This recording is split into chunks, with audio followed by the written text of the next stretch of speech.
Coucou et bienvenue dans la vidéo du jour où aujourd'hui on va parler de 6 façons faciles à implémenter dans ton quotidien pour être plus heureux et heureuse.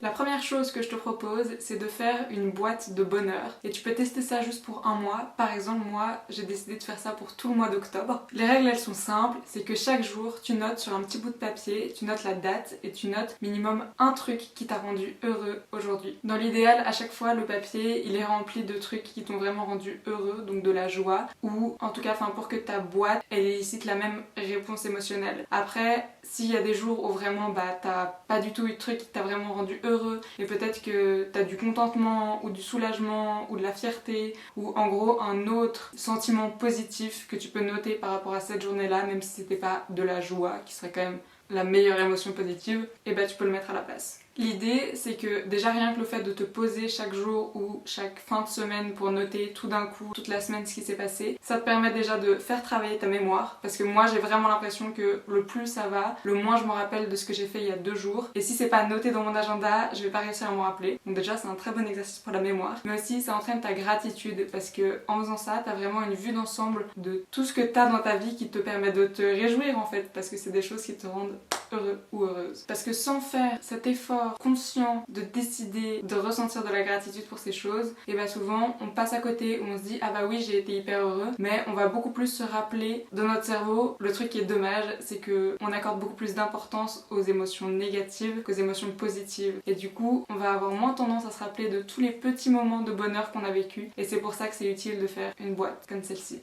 Le deuxième truc, c'est que notre perception, elle commence par nous-mêmes. T'as sûrement déjà entendu ça. Souvent, c'est nos actions qui démarrent un cycle de réaction. Moi, je trouve que le fait de savoir ça, c'est vraiment chouette parce que ça nous montre qu'on a beaucoup plus de pouvoir que ce qu'on pense sur si on va passer une bonne journée ou pas. Par exemple, si tu sors de chez toi et que tu donnes vraiment cette vibe, que tu ressens en fait tellement fort que t'as vraiment pas envie d'être sorti de chez toi et que tu préférerais retourner dans ton trou et pas interagir avec le monde, et c'est sûr que les gens vont être beaucoup moins enclins à interagir de manière amicale avec toi. Ils vont être moins enclins à être gentils et à vouloir te faire plaisir. Alors que si, dès que tu sors de chez toi, tu décides de sourire aux personnes que tu croises, même si c'est des personnes complètement random dans la rue, tu vas aussi les inciter beaucoup plus à te sourire en retour. Peut-être même à échanger quelques mots, ce qui est objectivement beaucoup plus sympa que juste de croiser toute la journée des personnes qui tirent la tronche. Et oui, bien sûr que ça pourrait aussi toujours commencer par les autres, on peut toujours avoir le raisonnement inverse, dans le sens pourquoi est-ce que c'est à moi de sourire à l'inconnu et pourquoi est-ce que l'autre peut pas commencer à me sourire et après moi j'aurais envie de sourire. Mais j'ai 2 réponses à ça. Premièrement, ça tu ne peux pas contrôler. Tu peux pas contrôler comment les autres vont réagir, et il y a sûrement des fois où toi tu vas sourire et où la personne va juste s'en ficher et te passer à côté. Et pourquoi attendre que l'autre le fasse alors que toi tu pourrais le faire? Et deuxièmement, c'est tellement plus cool d'être la personne qui a créé la bonne vibe et qui a commencé à créer le lien que d'être la personne qui a juste répondu.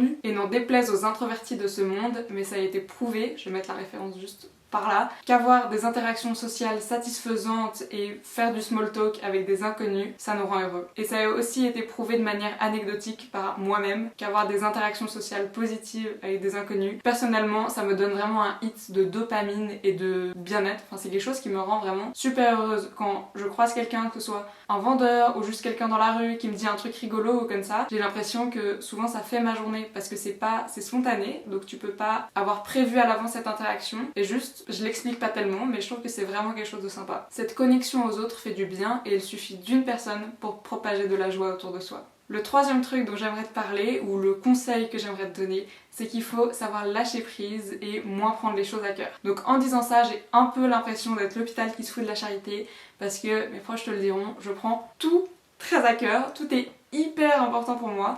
Mais il y a un domaine dans la vie où j'arrive à lâcher prise et franchement ça me fait beaucoup de bien. Et ce domaine, c'est quand les gens m'énervent. Plus spécifiquement par rapport aux choses du quotidien que mes colocataires par exemple, ou les personnes avec qui j'interagis vraiment dans le quotidien, que ce soit ma famille quand j'habite avec eux ou de manière plus prévalente mes colocataires, font qui m'agacent. Bien sûr, si c'est des choses vraiment importantes pour moi, je vais leur en parler et je vais pas rester dans mon coin à bouder et à me dire oh là là c'est vraiment quelque chose qui m'embêtent énormément. Dans ce cas-là, je vais leur en parler et je vais leur demander de changer leur comportement. Mais parfois, il faut savoir choisir ses batailles. C'est la même chose si tes amis font quelque chose qui t'agace ou ton partenaire. Personnellement, je n'ai pas envie de passer ma vie à être constamment en conflit. Et si c'est que des petites choses comme « Oh, mon coloc sort jamais la poubelle, voilà ». S'il l'a jamais fait en 3 ans, c'est pas parce que je lui redis une énième fois qu'il le fera magiquement. Donc moi, ce que je pense, c'est que autant accepter qu'il le fera pas, voilà, ça fait partie de vivre avec cette personne, plutôt que de m'énerver chaque semaine quand je vois la poubelle qui se remplit davantage. Je décide consciemment que c'est un comportement qui ne vaut pas la peine que je me mette dans cet état. Lorsque les autres t'énervent, c'est à toi que ça fait du mal. Le plus vite tu peux arrêter de ressentir cette émotion, le mieux tu te sentiras. T'as 2 choix. Soit tu en parles et la personne modifie son comportement, et comme ça t'es de nouveau contente avec la personne et avec la situation. Soit tu n'en parles pas et tu décides que c'est pas si important que ça pour toi, en rationalisant la gravité de la chose par rapport à ta vie. Ce que tu ne peux pas faire, c'est choisir que ça mérite d'en parler, en parler à la personne qui ne change absolument rien dans son comportement et rester énervé tout en restant dans la relation avec la personne. Ça ne te sert à rien, selon mon opinion, de garder des amis ou un partenaire qui ne fait absolument rien pour changer quelque chose qui t'énerve assez, t'embête assez pour te mettre dans un état d'énervement, et une fois que t'en parles, il change quand même rien. Clairement, cette personne ne veut pas corriger ce qui t'énerve parce que ça la touche pas assez et elle ne t'écoute pas. La 4e chose que je te propose de faire, c'est d'être plus intentionnel avec la vie que tu mènes. Tu pourrais avoir la meilleure vie du monde si tu décides de juste faire les étapes les unes après les autres sans vraiment te poser de questions en mode pilote automatique.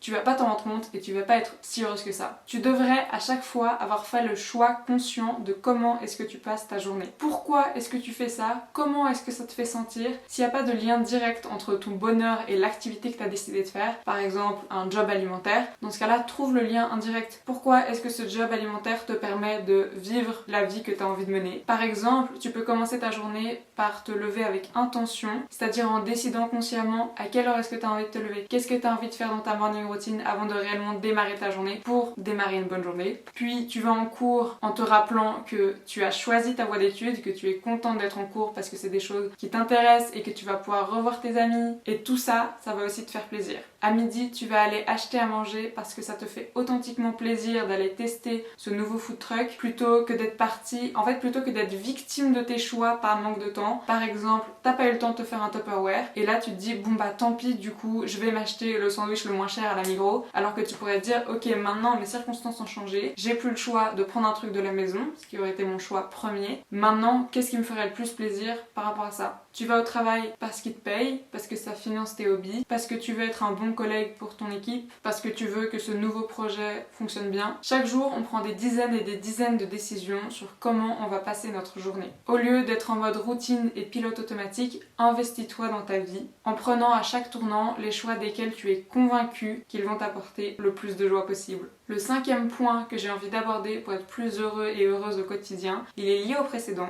C'est le fait d'oser. Oser même, si on peut dire. Le fait de sortir du pilote automatique et de décider de reprendre les rênes de ta vie, ça va automatiquement te confronter à beaucoup de choix. Et donc, ça va te faire examiner ta vie dans l'état actuel des choses. Est-ce que avant ça, tu avais pris les bons choix? Et parfois, cet audit de ta vie va révéler des choses peu agréables. Par exemple, le fait que ce qui était il y a 10 ans une relation aimante et chouette dans laquelle tu pouvais vraiment t'épanouir est maintenant devenue une relation dans laquelle tu restes parce qu'elle est confortable mais qui t'apporte plus grand chose. Tu es resté jusqu'à maintenant par la force de l'habitude. Et si c'est le cas, c'est très dur de choisir de quitter quelqu'un ou un travail ou une relation amicale. Littéralement, on n'est pas obligé de parler juste des relations amoureuses dans ce cas-là. Mais si tu penses sincèrement que ça ne te rend plus heureuse, qu'il n'y a pas de façon de raviver la flamme amicale ou l'envie d'aller travailler là, l'envie de vivre ici, après toutes ces années, qu'il n'y a pas du tout de possibilité que ce soit de nouveau un choix que tu as envie de prendre, alors tu dois oser partir.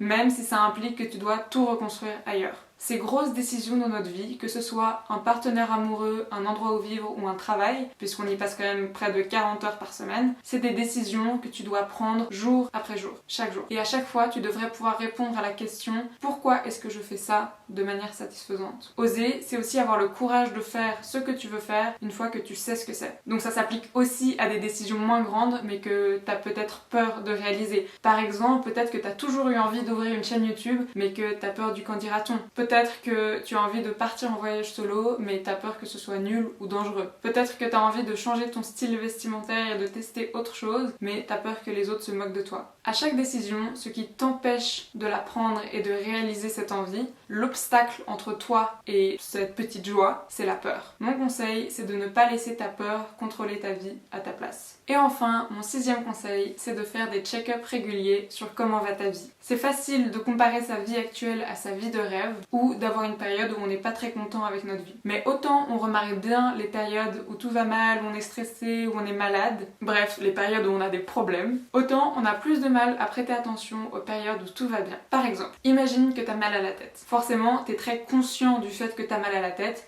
et c'est pas quelque chose qui te fait plaisir. Mais si ton mal de tête part, c'est pas quelque chose que tu vas remarquer tout de suite. C'est que plusieurs heures plus tard que tu vas te dire « Tiens, c'est vrai, j'avais mal à la tête, maintenant j'ai plus mal. » Et t'es pas capable de dire à quel moment est-ce que t'as plus mal. Pour beaucoup de gens, le bonheur, c'est vraiment considéré comme cette explosion de sentiments positifs où vraiment c'est impossible de passer à côté et de se rendre compte qu'on est super heureux. Mais le bonheur, c'est aussi les émotions positives plus discrètes, plus difficiles à remarquer. Le bonheur, ça devrait aussi être l'absence de malheur, l'absence de problème. On devrait pouvoir trouver de la joie dans le fait que maintenant, tout va bien. Je suis en bonne santé. Mais les gens en bonne santé prennent ça pour acquis, très souvent. Ou alors, s'ils étaient malades avant et qu'ils sont maintenant retournés à un état de santé optimal, ils sont pas contents, ils sont juste peut-être soulagés et c'est leur retour à la normale. Mais c'est pas mieux que la baseline. Alors qu'on devrait tous ressentir un peu plus de gratitude pour notre état de santé. Donc, pour être plus heureux, je te conseille également de régulièrement faire des check-ups de comment va réellement ta vie et d'apprécier quand y a pas de souci, tout va bien, juste peut-être t'avais pas réalisé qu'en fait ça allait. Et si tu te rends compte qu'en ce moment tout va bien, sois reconnaissant. Et voilà, c'est tout pour la vidéo de cette semaine, j'espère qu'elle t'a plu. Moi j'ai adoré la tourner comme à chaque fois. N'hésite pas à la commenter, me dire ce que t'en as pensé et t'abonner à la chaîne et la liker tout simplement cette vidéo pour que je puisse savoir si elle t'a plu. Et à la prochaine!